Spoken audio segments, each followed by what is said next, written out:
Very good evening dear students. आज हम पढ़ेंगे स्ट्रक्चर ऑफ डीएनए। अच्छा, डीएनए का जब भी हम स्ट्रक्चर देखे हैं तो हमने ऐसा कुछ स्ट्रक्चर देखा है, डबल हेलिकल स्ट्रक्चर देखा है, ठीक, एक स्पाइरल स्ट्रक्चर देखा है, ठीक है।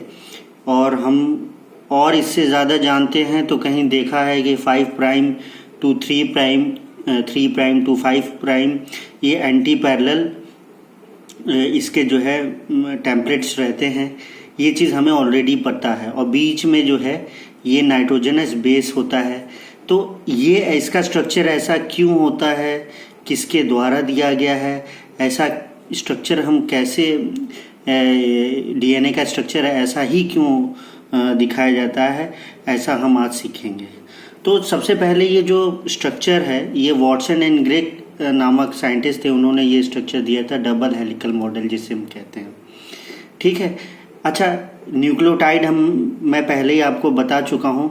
और ये हम डीएनए पढ़ रहे हैं तो इसमें जो न्यूक्लियोटाइड होगा वो डीऑक्सी न्यूक्लियोटाइड होगा, यानी कि इसके अंदर जो शुगर होगा वो डीऑक्सी राइबोस शुगर होगा। डीऑक्सी राइबोस शुगर में जो है क्या था, दूसरे नंबर कार्बन पे हाइड्रोजन रहता था और OH नहीं रहता था, ठीक। तो इसमें डीऑक्सी शुगर रहता था, डीऑक्सी राइबोस शुगर जिसे हम कहते थे। अच्छा, हम देख लेते हैं कितने types of deoxy ribose nucleotide होते हैं। ये बेसिकली 4 तरीके के होते हैं। और ये किस पे डिफरेंशिएट करते हैं हम, ऑन द बेसिस ऑफ ये नाइट्रोजनस बेस। तो सबसे पहला जो होता है उसमें एडेनिन ग्रुप अगर होगा तो इसमें एडेनिन ग्रुप है, या थायमीन होगा तो थायमीन हो सकता है, उसके अलावा साइटोसिन हो सकता है और ग्वानिन हो सकता है। ये 4 तरीके के न्यूक्लियोटाइड डीएनए में पाए जा सकते हैं। अच्छा, अब हम समझ लेते हैं पॉलीन्यूक्लियोटाइड चेन क्या होते हैं।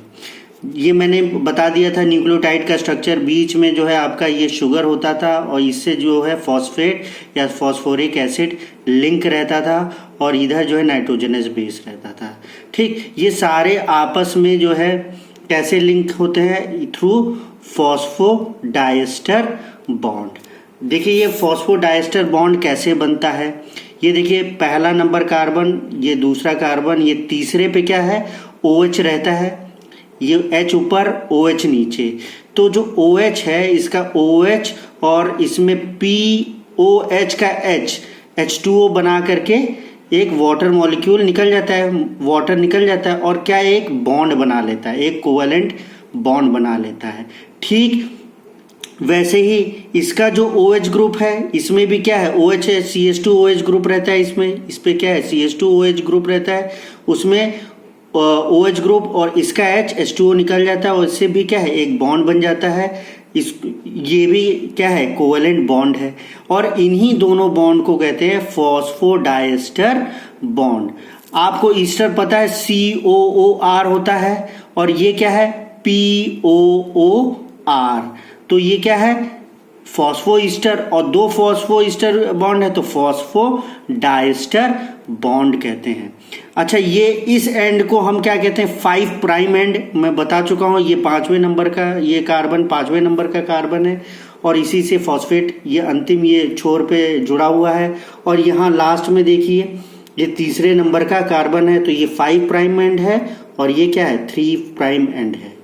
इसी तरीके से कोई भी नाइट्रोजनस बेस, चाहे एडेनिन, साइटोसिन, थायमीन आपने जोड़ दिया है तो ये सब क्या बना दिया, एक पॉलीन्यूक्लियोटाइड चेन है, ठीक है। ये हाफ स्ट्रक्चर है डीएनए का। अब हम देखते हैं मॉलिक्यूलर स्ट्रक्चर डीएनए का कैसे बनाते हैं। देखिए ये शुगर है, ये फॉस्फेट ग्रुप है, ठीक है। अब हम जो है ये कंप्लीट स्ट्रक्चर हम समझ गए कि ये कैसे बॉन्ड बनता है। अब हम सीखते हैं कि ये कैसे आपस में सब एक दूसरे से लिंक होते हैं। ये शुगर है, ये नाइट्रोजनस बेस है, ये फॉस्फेट ग्रुप है, ठीक। ऐसे ही दूसरा शुगर है, ये तीसरा शुगर है और ये चौथा शुगर है और ये सारे क्या है, फॉस्फेट ग्रुप है। और ये वाला फॉस्फेट 5वें कार्बन से, ये देखिए ये कुछ लोग जो है गलती करते हैं, सीधे यहाँ से कर देते हैं, जो कि गलत ये अटैचमेंट होगा, क्योंकि ये चौथा नंबर का कार्बन है और ये क्या है, 5वें नंबर का कार्बन है, तभी ये 5 प्राइम एंड कहा जाता है। ठीक, अब ये एक ये न्यूक्लियोटाइड है, देखिए ये हाफ तरफ देखते जाइए, एक ये न्यूक्लियोटाइड है, दूसरा ये न्यूक्लियोटाइड, तीसरा ये, चौथा ये। न्यूक्लियोटाइड में क्या क्या चीज होती है, नाइट्रोजनस बेस, शुगर और फॉस्फेट ग्रुप, यही तो है। तो एक हमने क्या है, पॉलीन्यूक्लियोटाइड चेन बना ली। पॉलीन्यूक्लियोटाइड चेन, इसमें क्या है खासियत, ये एडेनिन नाइट्रोजनस बेस है, इसमें ग्वानिन नाइट्रोजनस बेस है, और इसमें साइटोसिन और इसमें थाइमिन है। अब क्या है, हमने क्या किया, एक एंटी पैरेलल न्यूक्लियोटाइड इससे जोड़ा। एंटी पैरेलल मतलब क्या है, ठीक ऐसा ही न्यूक्लियोटाइड जो कि क्या, nitrogenous base, complementary nitrogenous base रखता है। कॉम्प्लीमेंट्री हम समझ लेते हैं चारगॉव्स रूल, हम समझ लेते हैं चारगॉव्स जो रूल कहता है वो ये कहता है, एडेनिन हमेशा थाइमीन के साथ डबल बॉन्ड, यानी डबल हाइड्रोजन बॉन्ड, ये जो बॉन्ड होता है ये हाइड्रोजन बॉन्ड होता है। ये जैसे ये डाइस्टर बॉन्ड है, फॉस्फोडाइस्टर बॉन्ड है। ठीक, ये जो है आपका ग्लाइकोसिडिक बॉन्ड है, क्योंकि ये शुगर और इसके बीच में है नाइट्रोजनस बेस, और एक नाइट्रोजनस बेस दूसरे नाइट्रोजनस बेस से हाइड्रोजन बॉन्ड से जुड़ा रहता है। हाइड्रोजन बॉन्ड क्या होता है, इलेक्ट्रोनेगेटिव एलिमेंट जैसे ऑक्सीजन हो गया, फ्लोरीन हो गया, क्लोरीन हो गया, इसके नजदीक अगर कोई हाइड्रोजन आते हैं तो ये आपस में क्या बनाते हैं, हाइड्रोजन बॉन्ड बनाते हैं।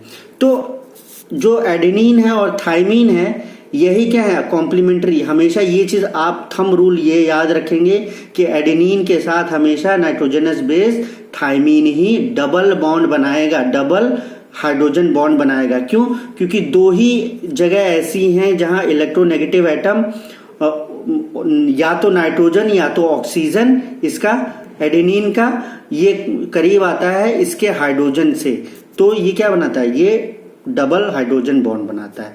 वैसे ग्वानिन और साइटोसिन हमेशा बेस पेयर बनाएंगे, और ये जो है हमेशा 3 जगह ऐसे हाइड्रोजन बॉन्ड बनते हैं, ग्वानिन और साइटोसिन के जगह से जो है 3 जगह हाइड्रोजन, तो इसमें 3 हाइड्रोजन बॉन्डिंग होती है, उसमें 2 हाइड्रोजन बॉन्डिंग होती है। दूसरा चारगास रूल क्या कहता है, हमेशा एडेनिन इक्वलेंट टू थाइमीन होगा।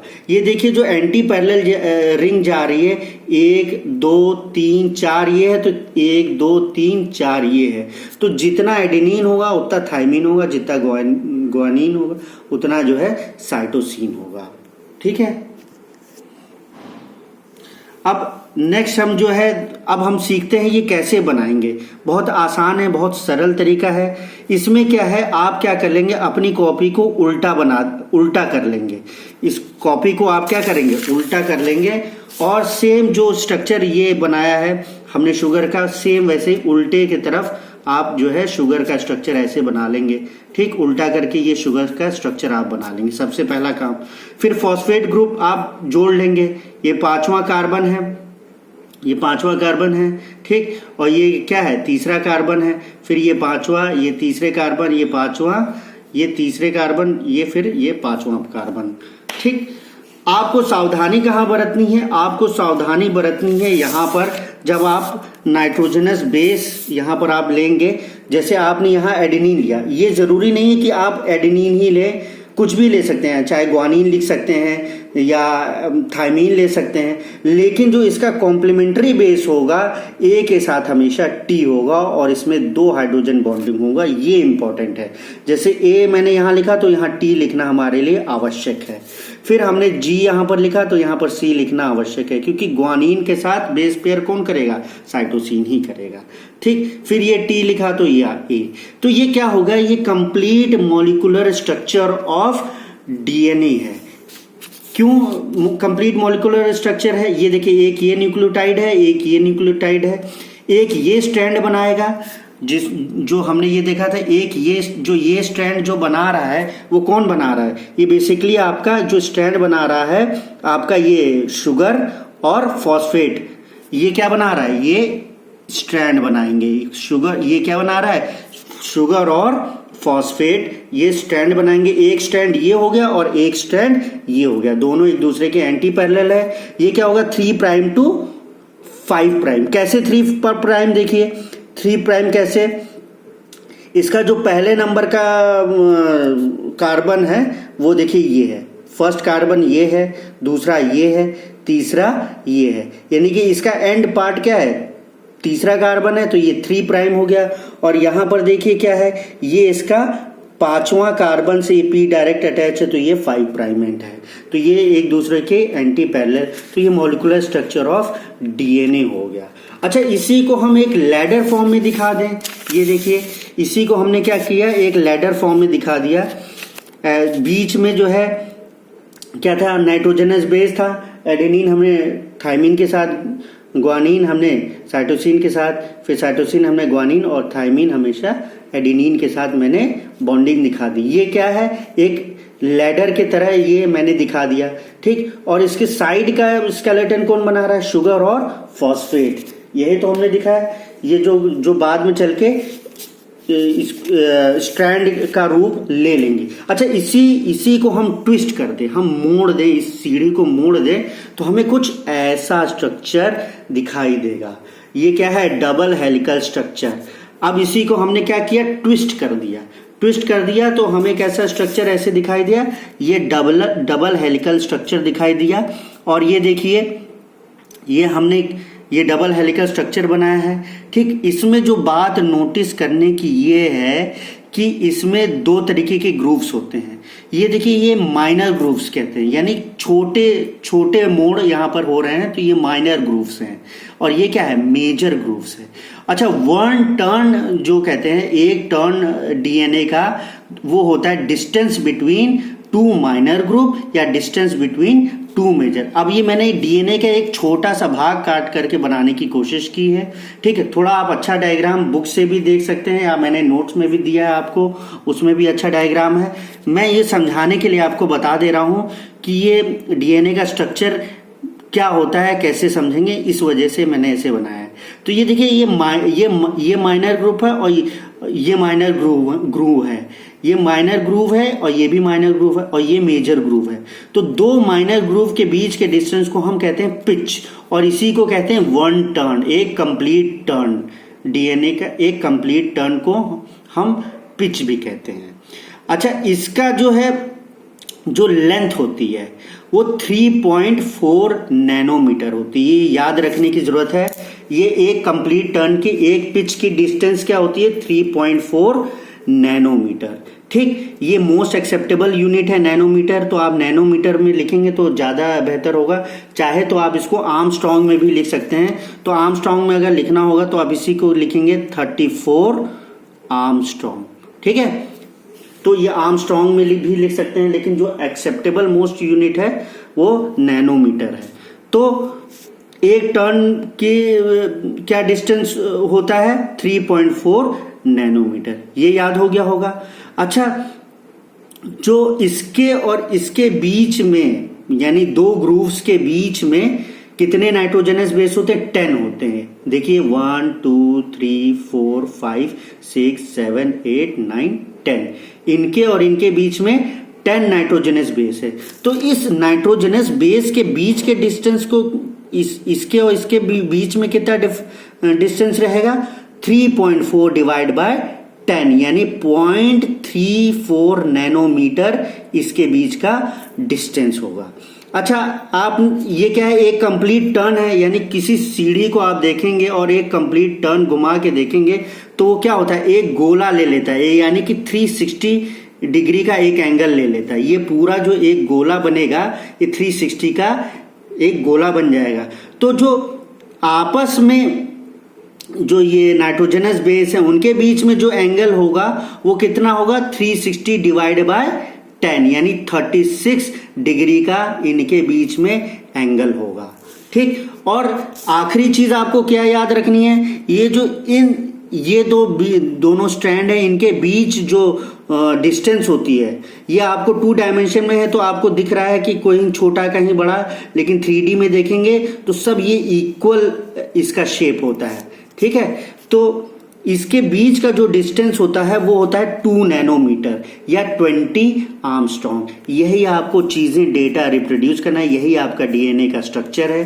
ठीक, ये कैसे बना, मॉलिक्यूलर स्ट्रक्चर बता दिया, और ये लैडर स्ट्रक्चर बना दिया, और इसको जो है वॉटसन एंड क्रिक द्वारा दिया गया डबल हेलिकल मॉडल ये आपके सामने दे दिया। अब देखिए इसके बारे में भी मैंने लिखा है, क्या है, पिच क्या होती है, डिस्टेंस बिटवीन 2 मेजर और 2 माइनर ग्रूव। 2 मेजर ग्रूव यानी बड़ा सा जो टर्न हो रहा है उसको मेजर कहते हैं, या छोटा टर्न जो हो रहा है उसको क्या कहते हैं, माइनर ग्रूव कहते हैं। तो उसको क्या कहते हैं, वो होता है, डिस्टेंस होती है 3.4 नैनोमीटर या 34 आंगस्ट्रॉम। विड्थ बिटवीन टू स्ट्रैंड, ये जो है, जो डिस्टेंस है बिटवीन 2 स्ट्रैंड वो बता रहे हैं कि कितना होता है। नहीं, डिस्टेंस विड्थ बिटवीन 2 स्ट्रैंड यानी कि इसके स्ट्रैंड के बीच में डिफरेंस, एक ये स्ट्रैंड चल रहा है 5 प्राइम टू 3 प्राइम और ये 3 प्राइम टू 5 प्राइम, इनके बीच में जो डिस्टेंस होता है वो होता है 2 नैनोमीटर या 20 आर्मस्ट्रॉन्ग। यानी ये वाली विड्थ है, ये वाली विड्थ जो है वो कितनी होगी, 2 नैनोमीटर या 20 आर्मस्ट्रॉन्ग की होगी। और there are 10 base pairs between 1 turn, each base pair is 3.4 nanometre. ठीक, तो अब क्या है, distance between each base pair. अब ये इस पूरे का डिस्टेंस क्या था, 3.4 नैनोमीटर, तो ईच बेस पेयर का डिस्टेंस कितना होगा, 0.3 नैनोमीटर, या इसी को कहेंगे 3.4 आर्मस्ट्रॉन्ग। अब angle between each base pair, जो ये 20 बेस पेयर है इसके बीच में कितना एंगल होगा वो हम बताने की कोशिश करेंगे। वो क्या है, एक कंप्लीट टर्न का एंगल होता है 360, और आपस में कितने बेस पेयर हैं, 10 है, तो 360 डिवाइड बाय 10 यानी कि 36 डिग्री जो है क्या होगा, आपका angle between each base pair होगा। अब हम देख लेते हैं फंक्शन ऑफ डीएनए। डीएनए का फंक्शन बहुत इंपॉर्टेंट है, बहुत इजी भी है। Known as master molecule as a store out genetic information. ये एक मास्टर मॉलिक्यूल है जो कि जेनेटिक इंफॉर्मेशन, हम कैसे दिखते हैं, हमारा नेचर कैसा है, हमारा बॉडी का आउटलुक कैसा है, हमारी बॉडी इनसाइड कैसा काम कर रही है, मेटाबॉलिज्म कैसा होगा बॉडी का, ये सारे कौन डिसाइड कर रहा है, डीएनए। तो DNA is the master molecule as it store out genetic information. दूसरा क्या है, the whole body structure is decided by DNA. जो भी बॉडी का स्ट्रक्चर है, जैसा हम दिखते हैं, वो कौन डिसाइड करेगा, DNA. So it is blueprint of the body. Blueprint का मतलब होता है नक्शा। इसी को देख करके हमारे पूरे बॉडी की मैपिंग होती है कि हम ऐसे दिखते हैं, हमारा नेचर ये होगा। तो सारी चीज कौन डिसाइड करेगा, यही डीएनए। तीसरा इंपॉर्टेंट फंक्शन क्या है, the function and all metabolic activity is also because of DNA. जितने भी मेटाबॉलिक एक्टिविटीज हैं वो भी किस वजह से, डीएनए की वजह से है। चारगॉफ्स रूल मैं बता चुका हूं, यहां पर लिखा भी है, DNA possess equimolar amount of guanine and cytosine. Guanine और साइटोसिन क्या है, इक्वल अमाउंट में होगा, और equimolar amount of adenine and thymine. Adenine और थाइमिन भी क्या है, इन दोनों की इक्वल अमाउंट होगी। अब स्ट्रक्चर ऑफ आरएनए देख लेते हैं। आरएनए क्या होता है, सिंगल स्ट्रैंड होता है। जैसे वो क्या था, डबल स्ट्रैंड होता था, ये क्या है, सिंगल स्ट्रैंड होता है। ठीक, तो इसमें जो खास बात वो आपको ऑलरेडी पता है, जो शुगर होगी ये राइबोज शुगर होगा, और उसमें जो शुगर होती थी वो कौन सी होती थी, डीऑक्सीराइबोज शुगर होती थी। और इसमें जो बेसेस पाए जाते हैं, नाइट्रोजनस बेस पाए जाते हैं, वो पाए जाएंगे एडेनिन या ग्वानिन, साइटोसिन या यूरासिल। यहाँ थाइमिन नहीं पाया जाएगा, थाइमिन की जगह क्या पाया जा रहा है, यूरासिल पाया जाएगा। ठीक, तो ए यू के बीच में बॉन्ड, ये इसमें तो बॉन्डिंग ही नहीं, बेस पेयर ही नहीं होते हैं, तो इसमें एडेनिन, ग्वानिन, साइटोसिन, और ये क्या है, सिंगल स्ट्रैंड होता है। इसमें बेसिस कौन से पाए जाते हैं, एडेनिन, ग्वानिन, साइटोसिन और uracil. Thymine is replace by uracil. अब क्योंकि ये डबल हेलिकल स्ट्रक्चर नहीं है, so there is no hydrogen bonding between the bases. इसमें कोई बेसिस के बीच में हाइड्रोजन बॉन्डिंग नहीं होती क्योंकि ये सिंगल स्ट्रैंड है। और इसमें क्या होता है, adenine is not equal to uracil, यहां यूरासिल होगा, इसमें थायमीन तो पाया ही नहीं जाता है। Adenine is not equal to uracil और guanine is not equal to cytosine. और तीन तरीके के जो आरएनए होते हैं वो होते हैं एमआरएनए, टीआरएनए और आरआरएनए। तो यही हमारा स्ट्रक्चर ऑफ आरएनए है, स्ट्रक्चर ऑफ डीएनए है। आई होप सबको समझ में आ गया होगा, क्लियर हो गया है। तो with this I finish up with this कि स्ट्रक्चर ऑफ डीएनए क्या है और स्ट्रक्चर ऑफ आरएनए क्या है। Thank you.